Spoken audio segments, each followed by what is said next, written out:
لا حول ولا قوة إلا بالله العلي العظيم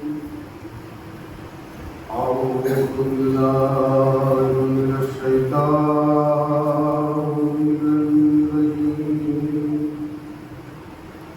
بسم الله الرحمن الرحيم الحمد لله رب العالمين والعاقبة لأهل التقوى واليقين والجنة للمهاجرين والنار للمؤمنين والكافرين والعاصين الصلاة والسلام على أشرف الأنبياء والمرسلين خاتم النبيين مولانا مقتدانا وهادينا وشفيع ذنوبنا وطبيب قلوبنا الملقب طه وياسين بالقاسم محمد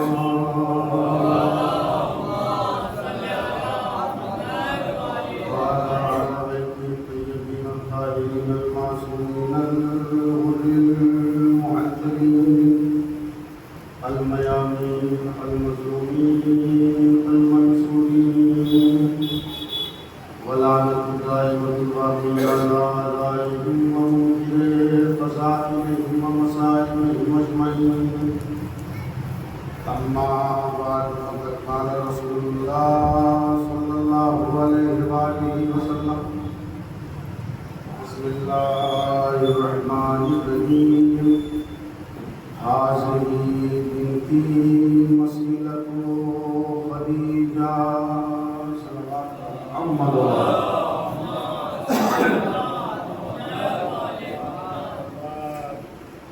برادران ایمانی اور نہایت صاحبان عزت و احترام،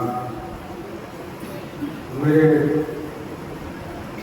سامعین کرام اور حسین علیہ السلام کے دوستان شرفائے بزم معرفت اور حاضرین بزم غم، میں نے عنوان گفتگو میں قرآن مجید کی تلاوت کو نہ پڑھتے ہوئے ایک پیغمبر کا عظیم فقرہ تلاوت کیا، اور وہ فقرہ یہ ہے کہ یہ میری بیٹی یعنی جناب زینب تشریف لائے صلوات علی محمد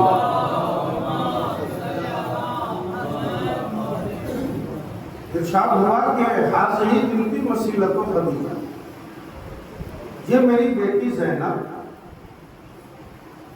ایسی ہی ہے جیسے جناب خدیجہ۔ دیکھیے، میں جس ذات کا تذکرہ کرنا چاہتا ہوں، اگر پیغمبر شہزادی زینب کے بارے میں اس فقرے کے علاوہ کچھ بھی نہ کہتے تو بات کافی تھی۔ ہر بات کی ایک شان نزول ہوتی ہے، ہر بات کی شان مضمون ہوتی ہے، اور موقع ہوتا ہے کہ کس وقت بات کہی گئی ہے۔ جیسے قرآن کی آیت کب نازل ہوگی، ایسے ہی فرمان مصطفیٰ کے بارے میں بھی یہ دیکھا جاتا ہے کہ یہ کس موقع پر حضور نے فرمایا۔ دراصل ہوا یوں کہ کچھ لوگ پیغمبر کی خدمت میں آ کے کہنے لگے، یا رسول اللہ، ہم بے ایمان تھے، بے ایمان تھے، آپ نے ہمیں ایمان والا بنایا، ہم بے اسلام تھے، آپ نے ہمیں اسلام سکھایا، ہم بے مذہب تھے، آپ نے ہمیں مذہبی بنایا، ہم کچھ بھی نہیں جانتے تھے، آپ نے سکھایا، لہذا اس کا کچھ احسان ہم آپ کو دینا چاہتے ہیں۔ تو تو پیغمبر نے فرمایا کہ ابھی رکو، جب وہ وقت آئے گا تو میں تمہیں خود بتا دوں گا۔ زمانے گزرتے گئے اور دن گھنٹوں کی طرح اور گھنٹے ساعتوں کی طرح گزر گئی، اور ایک روز کاشانہ عصمت و طہارت میں سیدہ کی آغوش میں پیغمبر اسلام کی نواسی جناب زینب تشریف لائی، تو پیغمبر اس نوزیدہ بچی کو ہاتھ میں اٹھا کر مسجد کے دروازے پر لا کر کہتے ہیں کہ دیکھو، تم خدیجہ کے احسانوں کا بدلہ دینا چاہتے تھے، تم بدلہ میری رسالت کا دینا چاہتے تھے، تو سنو، تمہیں بدلہ دینا ہے تو زینب کو بدلہ دینا، اس لیے کہ یہ میری پوتی بالکل خدیجہ جیسی ہے۔ اب پیغمبر کا فکرہ ہے کہ حاضر بنتی مسیلت و خدیجہ، یہ میری پوتی، یہ میری نواسی خدیجہ جیسی ہے، یہ میری بیٹی خدیجہ جیسی ہے۔ تو اصل میں وجہ شباہت کیا ہے کہ پیغمبر اپنی نواسی کو خدیجہ جیسی کہہ رہے ہیں؟ اصل میں معاملہ یہ ہے کہ جب اسلام پھیلا ہے تو اسلام کی بنیادوں میں خدیجہ کا احسان ہے، اسلام کی سنگ بنیاد میں خدیجہ کا مال ہے، اسلام کی ابتدا میں خدیجہ کا احسان ہے۔ پیغمبر بتانا یہ چاہتے ہیں کہ خدیجہ وہ ہے جس کا احسان ہے بنائے لا الہ الا اللہ پر، اور زینب وہ ہے جس کا احسان ہے بقائے لا الہ الا اللہ پر۔ اسی لیے فرمایا کہ یہ میری نواسی خدیجہ جیسی ہے۔ اور میں ایک فکرہ خطابت کا کہا کرتا ہوں کہ جب پیغمبر اور خدیجہ کے کمالات سنتے تو فاطمہ وجود میں آئی، اور جب علی اور زہرا کے کمالات سنتے تو زینب وجود میں آئی۔ یہ بالکل ایسا ہی ہے کہ جیسے پیغمبر اسلام کی ذات اور خدیجہ کی ذات سے دنیا میں ایک عصمتوں کا جوہر نمودار ہوا، یعنی شہزادی کا وجود پرنور دنیا میں آیا، اسی طرح علی اور زہرا کے وجود سے جناب زینب کا وجود سامنے آیا۔ اور سرکار علی، میں تو ایک فکرہ ضرور کہہ کے بات کو آگے بڑھاؤں گا، کتنی عظیم بیٹی ہے، اتنی عظیم بیٹی جناب زینب، سرکار علی سنیے گا، اتنی عظیم ہے کہ کائنات کی زینت ہے علی، اس میں کوئی شک نہیں ہے۔ اب میں آپ کو بتاؤں زینت کیا ہے۔ قرآن کہتا ہے اِنَّا زَيَّنَّا السَّمَاءَ الدُّنْيَا بِزِينَةٍ لِلْكَوَاكِبِ، ہم نے ستاروں کے ذریعے آسمان کو زینت دی۔ اِنَّا زَيَّنَّا السَّمَاءَ الدُّنْيَا بِمَصَابِيحَ، ہم نے چراغوں کے ذریعے آسمان کو زینت دی۔ اِنَّا زَيَّنَّا السَّمَاءَ الدُّنْيَا بِمَصَابِيحَ، توجہ رکھیے گا، اور ہم نے ہر چیز کو زینت عطا کی۔ کہیں فرمایا المال والبنون زینت الحیات الدنیا، دیکھو مال اور اولاد دنیا کی زندگانی کی زینت ہے۔ اور پھر خلاصہ کرتے ہوئے قرآن کہتا ہے انا جعلنا ما علی الارض زینت اللہ، جو کچھ روئے زمین پر ہے ہم نے اسے زینت بنایا، اور پھر کائنات کی زینتوں کو سمیٹا، اور سمیٹ کے کہا سنو پوری کائنات کی زینت علی ہے، اور علی کی زینت زینب ہے۔ بھائی یہی تو منزل ہے نا کہ پوری کائنات کی زینت علی ہے اور علی کی زینت زینب ہے۔ وجہ کیا ہے؟ زینب کسے کہتے ہیں؟ زین للاب، جو اپنے باپ کے لیے زینت ہو اسے زینب کہتے ہیں۔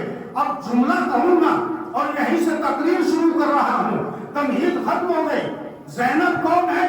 بھائی زینب وہ ہے کہ جس کی چادر حسینیت کے لیے لیوائے حمد بن جائے اسے زینب کہتے ہیں۔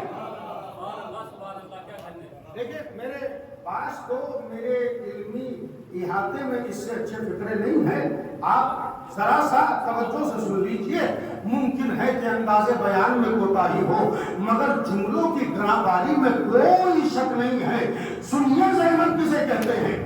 جس کی چادر پرچم حسینیت کے لیے لیوا بن جائے اسے زینب کہتے ہیں۔ نہیں، میں اس سے بڑا جملہ کہہ رہا ہوں جس کی سمجھ میں آ جائے ساری مجلس بھول جائے گا، مگر میرے اس فکرے کو نہیں بھولے گا۔ قبلہ جملہ سنیے گا، کون زینب؟ جس کی چادر حسینیت کے لیے لوائے حمد بن جائے وہ زینب نہیں، بلکہ اس سے بڑا جملہ کہہ رہا ہوں۔ کون ہے زینب؟ ارے جس سے مشورہ کر کے بھی امامت کا قد چھوٹا نہ ہو۔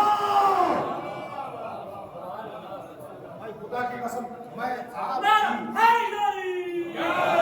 سماعتیں میں قربان ہوں۔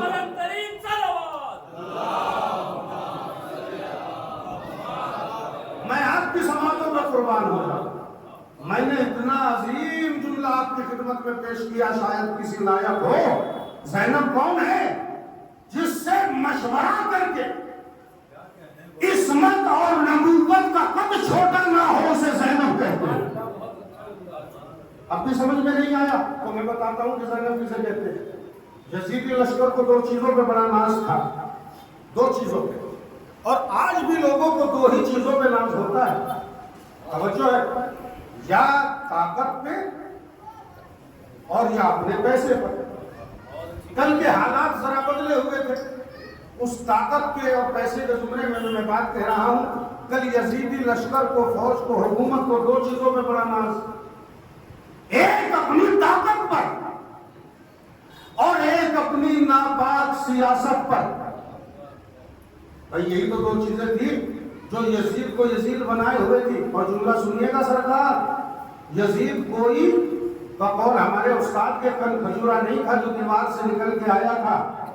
توجہ رکھیے گا، جب معاشرہ بہکتا ہے تو وہی اپنے درمیان سے یزید بناتا ہے۔ میں بہت عظیم بات کہہ رہا ہوں سرکار عالی، آپ معاشرے کو بیدار رکھیے، کسی کو یزید بننے نہ دیجیے۔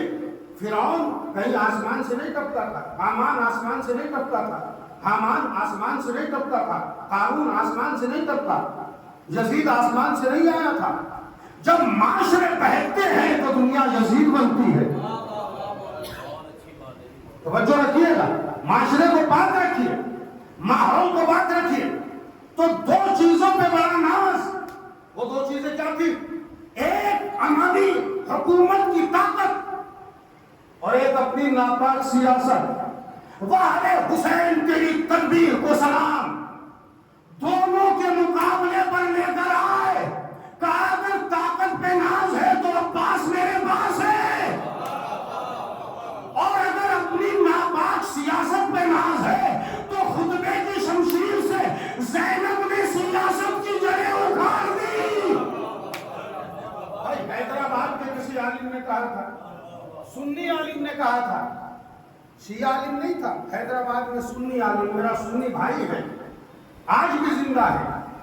اس نے اپنے مضمون میں عجیب جملہ لکھا کہ خدا کی قسم وہ زینب جس نے چند لمحوں میں خطبہ دے کر یزیدیت کو جڑوں سے اکھاڑ دیا، اس کی اگر قرآن کی تفسیر آ جاتی تو کیا عالم ہوتا۔ میرا جملہ نہیں ہے سرکار، آپ خاموش بھی رہے تو مجھ پہ کیا فرق پڑے گا۔ ایک سنی بھائی کا، عالم کا جملہ ہے کہ اگر اس زینب کی قرآن کی تفسیر آ جاتی تو کیا عالم ہوتا۔ اب فکرے سنیے گا، اور بات ایسا جس نے چند لمحوں میں یزیدیت کے ناپاک منصوبوں کو، جڑوں کو اکھاڑ دیا زینب نے۔ دربار میں جناب زینب نے خطبہ دیا، اور جب جناب زینب خطبہ دے رہی تھی تو میں آپ کی خدمت کو کیسے بیان کروں، شور ہنگامہ آپ نے سنا ہے۔ تو جناب زینب نے کیا فرمایا، دیکھیے میرے سامنے کم سے کم علماء حضرات بیٹھے ہیں۔ جناب زینب نے فرمایا اس کو تو دو چھوٹے خطبے ہیں شہزادی کے دمشق میں، اور ایک شام میں بہت سے خطبے ہیں جن کا میں تذکرہ تھوڑا تھوڑا کروں گا، اس کو تو خاموش ہو جاؤ۔ جناب زینب نے کہا خاموش ہو جاؤ، لوگ خاموش ہو گئے۔ نہیں، میں آپ کو عربی زبان کی لفظیں بتاتا ہوں، آپ یہ نہ کہیں کہ میں اپنی طرف سے کہتا ہوں۔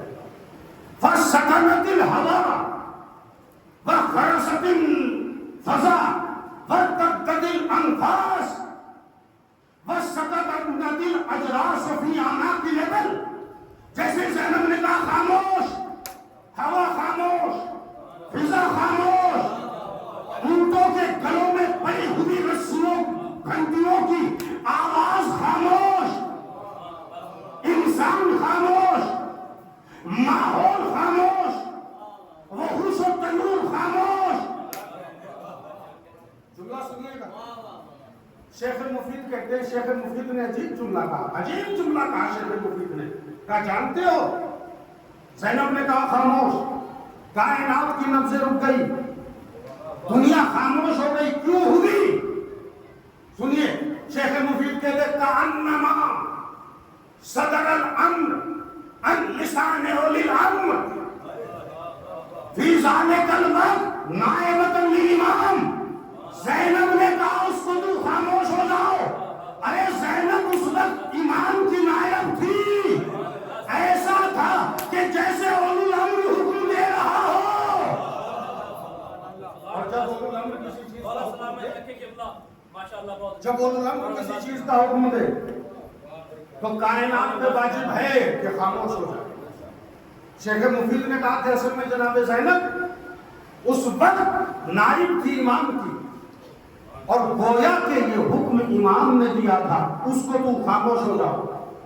سب خاموش ہو گئے. ابھی شیخ مفید سے کسی نے عجیب جملہ کہا تھا، عجیب سوال پوچھا، اور پوچھ کے کہا کہ یہ بتاؤ شیخ مفید، دیکھیں خطبے کی 2-4 لفظ بعد میں پڑھوں گا.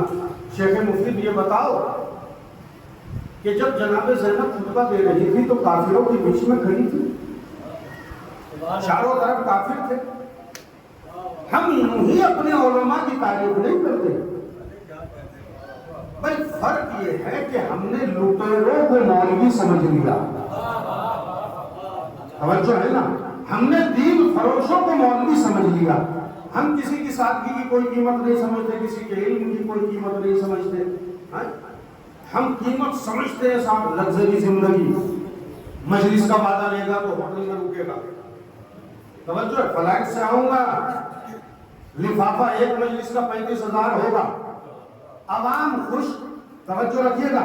ارے صاحب بہت بڑے مولانا ہیں، نئی کربلا سنائیں گے، نیا قرآن سنائیں گے، نئی حدیث سنائیں گے، نیا اسلام سنائیں گے. پاگل ہو گئی قوم. لگژری زندگی. توجہ رکھیے گا. اور اب تو جناب میں منبر سے کہہ رہا ہوں، مجھے بعد میں معاف کر دیجیے گا، اپنا بھائی سمجھ کے سن لیجیے. اب تو معاملہ کچھ اور آگے بڑھ گیا. اکاؤنٹ میں اتنے 1000 ڈالو تو وعدہ پکا. مگر قوم خوش ہے، شریف مولویوں کے ساتھ نہیں ہے قوم. اور پھر کہتی ہے تاجران خون حسینی. کس نے بنایا تاجر؟ آپ کی حوث نے، آپ کی نام نہادی نے، آپ کے نام کرنے نے. توجہ رکھیے گا باپ سخن، ورنہ علماء کا وقار، علماء کی عزت. بھائی خدا کی قسم میں ذکر کر رہا تھا شیخ مفید کا. شیخ مفید سے کسی نے پوچھا عالم ہو تو ایسے ہو، کیا یہ بتاؤ کہ جب زینب خطبہ دے رہی تھی تو کافروں کے بیچ میں تھی، تو کیا اس سے زینب کی توہین نہیں ہوتی؟ تو شیخ مفید نے کہا یہ بتا کہ کعبہ بتوں کے بیچ میں تھا، کیا توہین ہوگی؟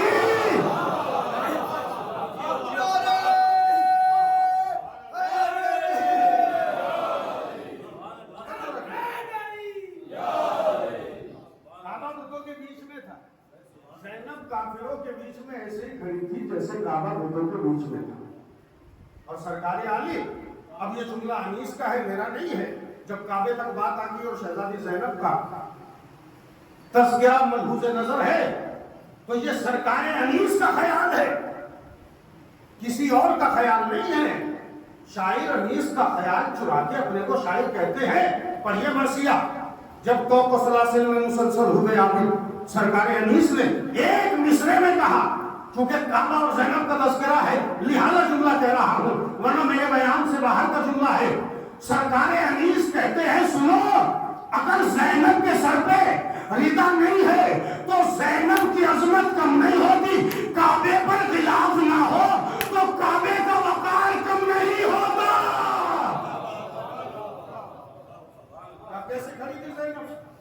زینب ایسے کھڑی تھی کافروں کے بیچ میں، جیسے کعبہ بتوں کے بیچ میں کھڑا تھا۔ اب اس کے بعد میں شیخ مفید سے پھر سوال کیا اور میں سلام کر رہا ہوں، عالم ہو تو ایسے ہوں، علماء کرام ہو تو ایسے ہوں، توجہ رکھیے گا۔ پھر سوال کیا، اچھا شیخ مفید یہ بتاؤ، ایک بات اور بتا دو۔ کہا وہ کیا ہے؟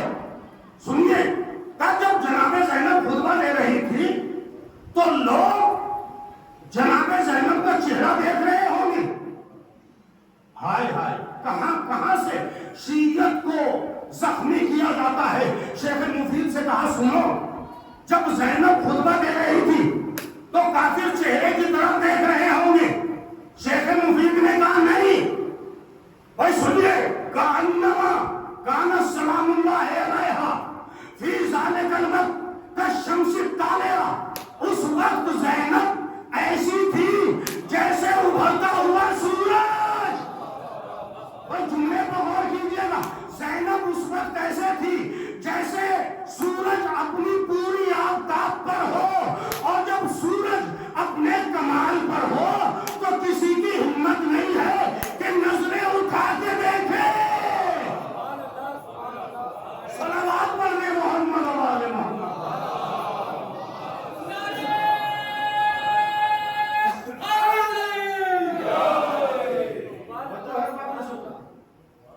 خطبہ دیا ہے جناب زینب، اور کیسا خطبہ؟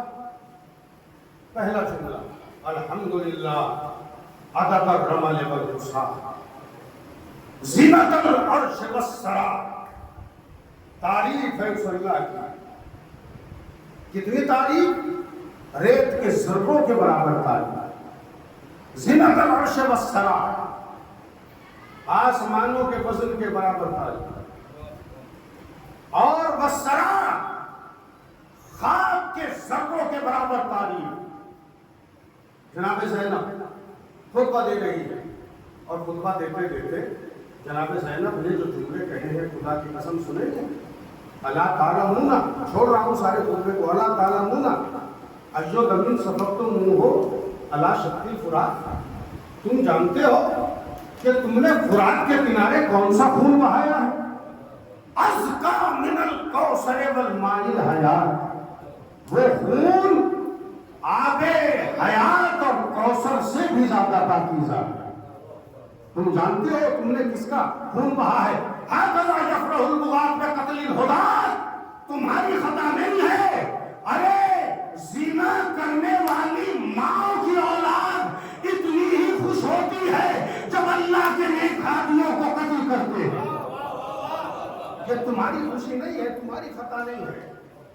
زنا زادوں کی اولاد جب کسی بھابھی کو قتل کرتی ہے تو اسی طرح خوش ہوتی ہے۔ اور اس کے بعد فکرہ کہا جناب زینب نے، بغض علی مکتوبۃ علی جبہات اولاد الزنا۔ سنو دنیا والو، سنو مجمع والو، دربار ہے یزید کا، مگر بول رہی ہے زینب، اور فکرہ کہا سنو، کیا جملہ کہا؟ بغض علی مکتوبۃ علی جبہات اولاد الزنا، میرے بابا علی کا بغض زنا زادوں کی پیشانیوں پہ لکھا ہوا ہے۔ بھائی میں کیا کہوں، زینب کہہ رہی ہے اور کسی ایک کی ہمت نہ ہوگی کہ اے علی کی بیٹی ہمارے شجروں پر حملہ کیوں کر رہی ہے؟ توجہ رکھیے گا۔ اور زینب نے کہا عجیب جملہ کہا جناب زینب نے، کیا؟ بغض علی مکتوبۃ علی جبہات اولاد الزنا، میرے بابا علی کا بغض زنا زادوں کی پیشانیوں پر لکھا ہے۔ اور مجمع سے ایک شخص اچک کے اٹھا اور کہا اے علی کی بیٹی، کیا بغض پیشانی پر لکھا ہوتا ہے؟ کیسے لکھا ہوتا ہے؟ زینب نے کہا ہکذا یکون مکتوبا، تیرا کھڑا ہونا اس بات کی دلیل ہے تیری پیشانی پر لکھا ہے۔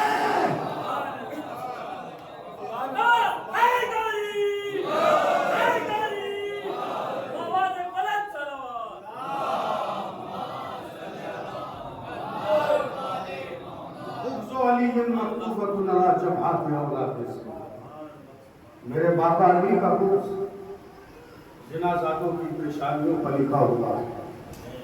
اور زینب فرما رہی ہے یہ دوسرے خطبے کا جملہ ہے، جتنی کوشش کر سکتا ہے کر لے، وَبْذُلْ جُهْدَكَ، اپنی ساری توانائی کو خرچ کر. کس سے کہہ رہی؟ یزید سے.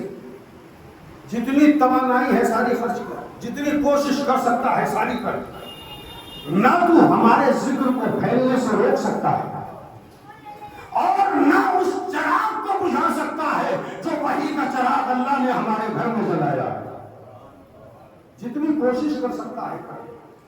خدا کی قسم جناب زینب حوصلے کا نام ہے، زینب ارادے کا نام ہے، زینب اس خاتون کا نام ہے کہ جو کربلا کے میدان میں حسین کی جگہ کبھی حسین نظر آتی ہے، کبھی عباس نظر آتی ہے، کبھی اپنے ارادوں میں علی اکبر نظر آتی ہے.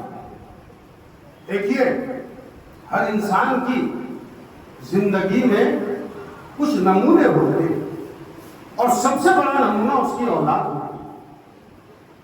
بتاؤں آپ کو کہ زینب نے کیا قربان کیا اور کیا دیا.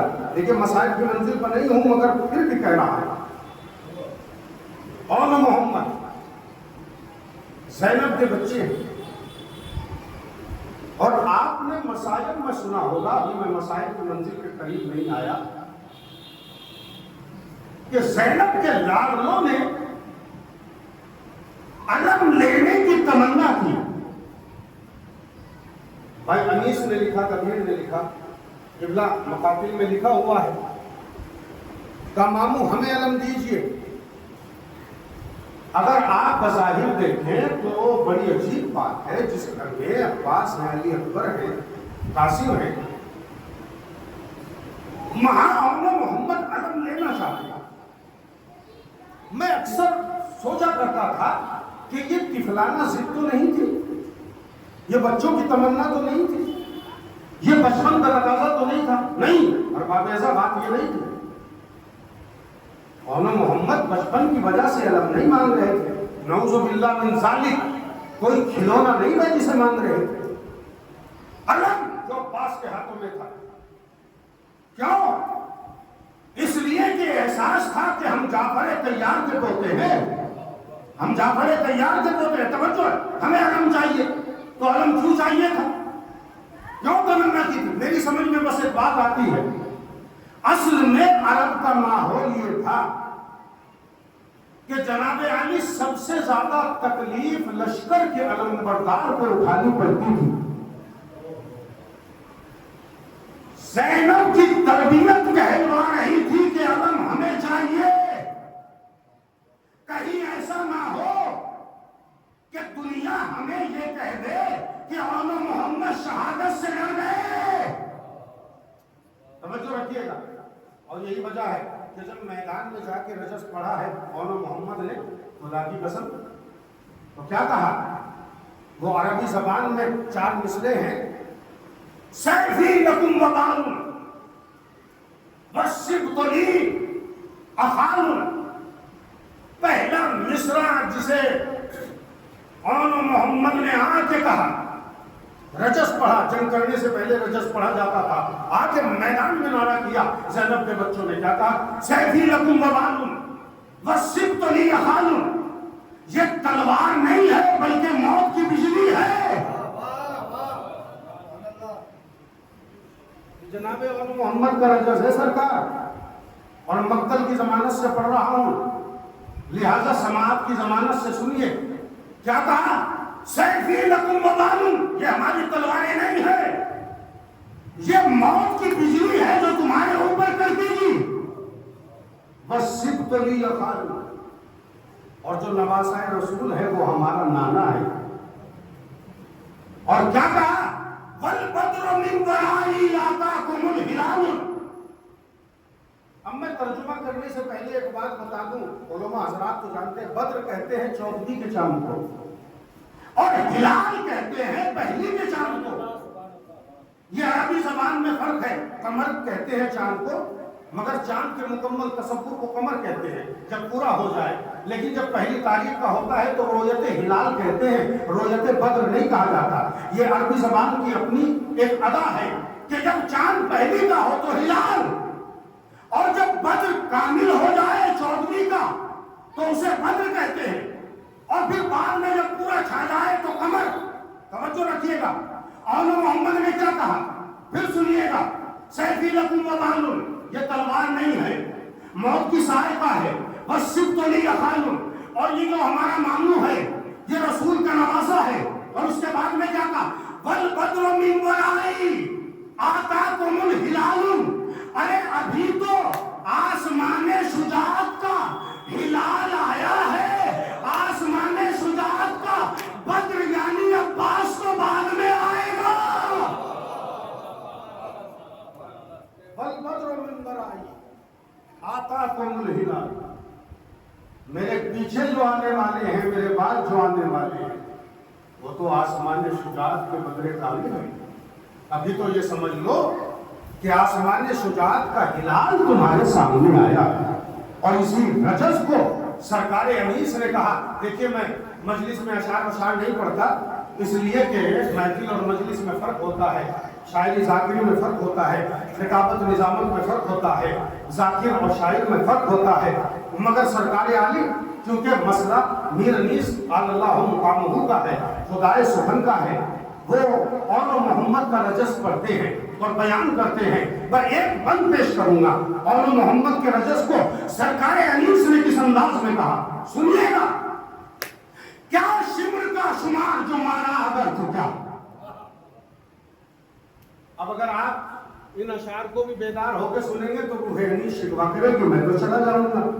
کیا کہا، رجز اور محمد کا، حوصلے دیکھیے اور محمد کے، فوج کی طرف رک کر کے بھائی بھائی سے کہتا ہے، کیا کہہ رہا ہے بھائی بھائی سے، فوج کی طرف رک کر کے، بھیا کیا ارادہ ہے، اور ایک دوسرے سے باتیں کرتے ہوئے کہہ رہے ہیں، کیا شمر کا شمار جو مارا اگر تو کیا، تاجے زمین عمر کا اتارا اگر تو کیا، چھینا فرات کا بھی کنارا اگر تو کیا، ارے ہو جنو انسمار کا آرا اگر تو کیا۔ ایسے نہیں سناؤں گا، پھر سے سناؤں گا، کیا شمر کا شمار جو مانا اگر تو کیا، تاجے زمین عمر کا اتارا اگر تو کیا، ارے چھینا فرات کا بھی کنارا اگر تو کیا، ہو جنو انسمار کا آرا اگر تو کیا۔ آپ کی توجہ جب میری طرف مبذول ہو جائے گی تو میں آپ کو بیت سناؤں گا، پھر سنیے، ارے کیا شمر کا شمار جو مارا اگر تو کیا، تاجے زمین عمر کا اتارا اگر تو کیا، چھینا فرات کا بھی کنارا اگر تو کیا، ہو جنو انسمار کا آرا اگر تو کیا، ارے کیا تخت سلطنت ہے امیر پلید کا، ماموں کہے تو ملک الٹ دے یزید کا۔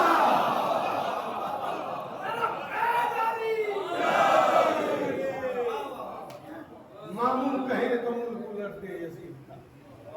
یہ ہے بلبلے علوم کہ بسر باب ایسا وقت تمام ہوا جا رہا ہے اور میں گفتگو کو سمیٹ رہا ہوں۔ خدا کی قسم ایسی تربیت زینب نے کی کہ کبھی عباس علی اکبر قاسم کے سامنے اور محمد بیٹھے نہیں ہیں، پوری تاریخ کی ضمانت بیان کر رہا ہوں سرکار عالی، کبھی نہیں بیٹھے، اتنا احترام کرتے تھے، بیٹھتے نہیں تھے۔ زینب نے بتایا تھا کبھی اکبر و قاسم سے اپنا مقابلہ نہ کرنا، جیسے ام المؤمنین نے عباس سے کہا تھا حسین کو کبھی بھائی نہ سمجھنا، آقا سمجھنا، بھائی نہ کہنا، آقا کہنا۔ ایسے ہی زینب نے تربیت کی تھی خدا کی قسم، اور کیسی تربیت کی اور کیا کیا قربان کیا۔ بھائی علامہ اظہر حسن زیدی جو مشہور زمانہ خطیب تھے، ان کا ایک جملہ ان کی خطابت سے اٹھا کے پیش کر رہا ہوں۔ علامہ اظہر حسن زیدی کہا کرتے تھے کہ تم نے دنیا میں حسنی سید دیکھے، علوی سید دیکھے، حسینی سید دیکھے، زیدی آپ کی سید دیکھے، باقری جعفری سید دیکھے، کاظمی رضوی سید دیکھے، مگر تمہیں کوئی زینبی سید نظر نہیں آتا. جانتے ہو اور واقعہ صاحب بس یہی مسائب ہیں اور یہی زینب کی حقیقت ہے. اللہ معاذ حسن سے بھی کہتے تمہیں سادات الگ الگ نظر آئے گی. کوئی رضوی سید ہے امام رضا کی نسل سے ہے, کوئی موسوی سید ہے امام کاظم کی نسل سے ہے. تمہیں الگ الگ سید نظر آئیں گے لیکن کوئی زینبی سید نظر نہیں آئے گا. وہ کہتے تھے اور یہ کہہ کے پھر کہا کرتے تھے کہ اس لیے نظر نہیں آتا کہ کربلا میں سب نے بیٹے دیے ہیں مگر زینب نے نسل قربان کی ہے. زینب نے نسل قربان کی ہے. آپ جانتے ہو کہ جب جناب زینب کا نکاح عبداللہ سے ہوا تو جناب زینب نے ہاتھوں کو جوڑ کے بابا سے کہا بابا آپ کی جو مرضی, آپ ایمان بھی ہیں میرے بابا کیوں ہیں, مگر میرے نکاح میں یہ شرط ضرور رکھنا کہ اگر کبھی میرے بھائی کو سفر کر پیش ہو تو مجھے بھائی کے ساتھ جانے دے. نکاح ہمیں شرط رکھی علی نے, عبداللہ میری بیٹی کو کبھی روکو گے نہیں اگر حسین کے ساتھ سفر پہ جائے. یہی وجہ ہے کہ جب آخری وقت میں زینب ملنے کے لیے آئی تو عبداللہ سو رہے تھے. زینب نے کچھ نہیں کہا. علی کی غیرت دار بیٹی ہے نا, پائیں بھی بیٹھ گئی عبداللہ کے اور گرم گرم آنسو عبداللہ کے پیروں پہ لگے. عبداللہ اٹھ کے کھڑے ہو گئے. زینب میری زندگی میں رونے کی وجہ کیا ہے؟ کہا عبداللہ میرا بھائی جا رہا ہے, میں یہ تو نہیں کہتی کہ مجھے اجازت دے دو مگر اتنا ضرور کہوں گی عبداللہ اگر مجھے اجازت نہ دی تو مدینے میں دو کام ہوں گے, ادھر بھائی کا قافلہ جائے گا, بہن کا جنازہ جائے گا. ہاں بابا ایسا قافلہ گیا, جیسے ہی قافلہ کچھ دور چلا کسی نے دیکھا کہ عبداللہ آ رہے ہیں. حسین نے سمجھا بھائی عبداللہ کا حق ہے, شاید زینب کو واپس لینے آ رہے ہیں, مگر نہیں قافلہ رکوایا اور رکوا کے کہا اے حسین میں تمہیں دو بچے دے رہا ہوں, اور زینب کے حوالے کر کے کہا ایک کو اپنی طرف سے قربان کر دینا, ایک کو میری طرف سے قربان کر دینا. عبداللہ نے پھر 3 کنیزیں دی اور کنیزیں دے کے کہا اے زینب یہ کنیزیں تمہاری خدمت کرے گی. علامہ طالب جوہری پڑھتے ہیں کہ یہ کنیزیں عصر عاشور تک زندہ تھی, مگر جب زینب کے سر سے چادر چھنی تو یہ کنیزیں یہ سوچ کے مر گئی کہ اگر شہزادی کا یہ حال. بس محمد کے مسائل کے چند جملے. ارے کربلا کے میدان میں جب محمد کو اجازت نہ ملی تو کبھی خیمے میں آتے ہیں کبھی خیمے کے باہر جاتے ہیں. جب خیمے کے باہر جاتے ہیں تو شرمندگی ہوتی ہے اور جب خیمے میں آتے ہیں تو زینب کہتی ہے میرے بچوں اب تک تمہیں مرنے کی اجازت نہیں ملی. ہر باب رضا کبھی ماموں کے سامنے آ کر ہاتھوں کو جوڑتے ہیں اے ماموں ہمیں مرنے کی اجازت دے دو, ہماری ماں ہمارا دودھ نہیں بخشے گی, ماموں ہمیں مرنے کی اجازت دے دیجیے. ہر باب رضا اجازت ملی ہے تو اتنے چھوٹے تھے محمد. علماء نے لکھا کہ رکابوں تک پیر نہیں جا رہا تھا, رکابوں کو کاٹ کے چھوٹا کیا گیا. ایک بھائی کو عباس نے بٹھایا, ایک بھائی کو حسین نے بٹھایا.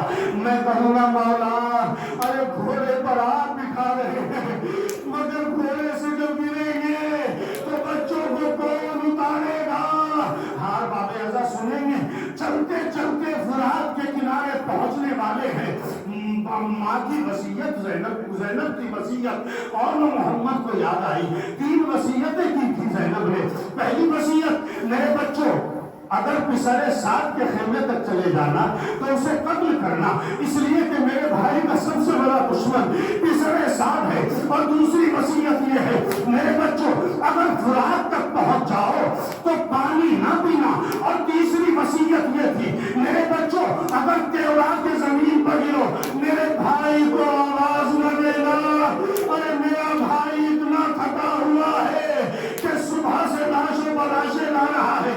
ارے اب جو بچے پہنچے فرات کے کنارے, ہاں بابے ازا بھائی نے بھائی کے گھوڑے کے قریب اپنا گھوڑا کیا اور کہا بھیا ارے کتنا اچھا ہوتا ہم مشق سکینہ لے آتے, سکینہ پانی پینے دی.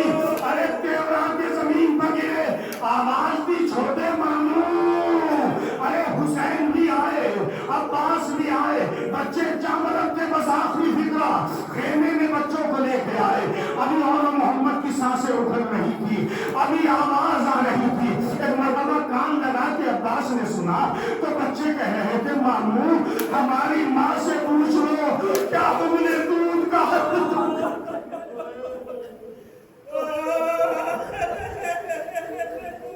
ماموں ہماری ماں سے پوچھ لو کیا ہم نے دودھ کا حق ادا کر دیا؟ زینب نے رو کے کہا، زینب نے کہا میرے بچوں میں نے تمہارے دودھ کا حق ادا کر دیا، میں نے تمہارا دودھ معاف کر دیا۔ ہر باب ازا سنیں گے، بس آخری جملہ اور مسائب تمام ہے۔ ارے بچوں کی جان نکلنے والی ہے، سانسیں اکھڑے ہوئی ہے، پھر کچھ کہنا چاہتے ہیں۔ عباس قریب گئے اور جا کے اپنے کان کو بچوں کے منہ پر لگایا، کہا بچے کچھ کہنا چاہتے ہیں، اور محمد کہو کہنا کیا چاہتے ہو؟ کہا ماموں اتنی تمنا ہے کہ وقت آخر ہے، ہمارے سروں کو حسین کے قدموں پر رکھ دو تاکہ ہماری جان ارے ماموں کے قدموں پر نکلے۔ میں کہوں گا محمد ارے تمہاری وفا کو سلام، تمہاری محبت کو سلام۔ اے محمد زینب تم سے خوش ہو گئی، حسین تم سے راضی ہو گئے۔ ماتم حسین